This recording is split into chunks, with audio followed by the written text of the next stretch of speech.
Hello, this is the Tradesight U.S. Stocks and Futures Market Preview for Wednesday, December 10th, 2014. Hope you're having a good week. We had a good, well, not super exciting, but good trading session on Tuesday.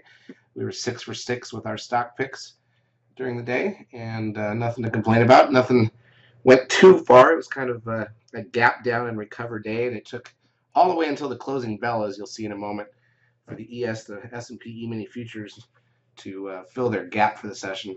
So in the end, got the S&P closing down less than the point, the NDX up 16 after a big gap down.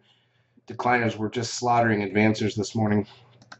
Here's a look at the ES. You can see what we did for the session, basically just flat. Here's a look at the NDX, the NASDAQ 100. You can see gap down and recover. That's why I got the white candle. SOX was literally flat for the session after gapping down. Biotechs gained after gapping down. So everything's still holding up. As you would expect this time of year, there's just not a lot of sellers when the market's been up this much.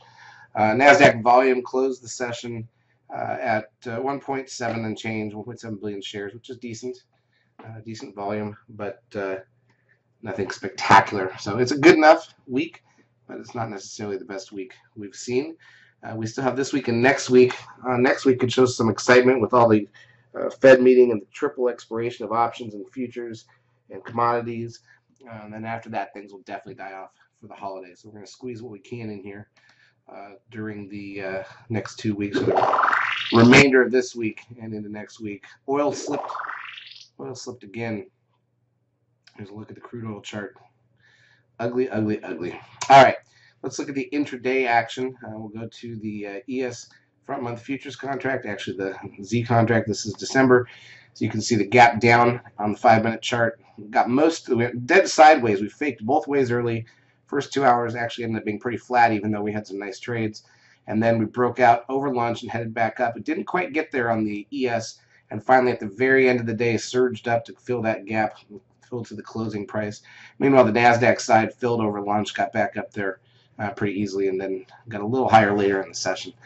That's what we're looking at. What do we look at for tomorrow? Well, again, same type of environment. It's hard for things to sell off here.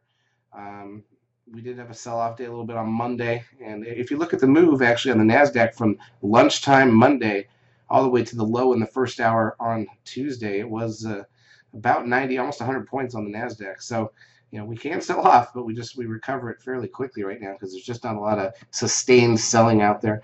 In terms of economic data for Wednesday, we've got the MBA mortgage index at 7 a.m. Eastern. We've got the weekly crude oil inventories number at 10:30 a.m., an hour into the market.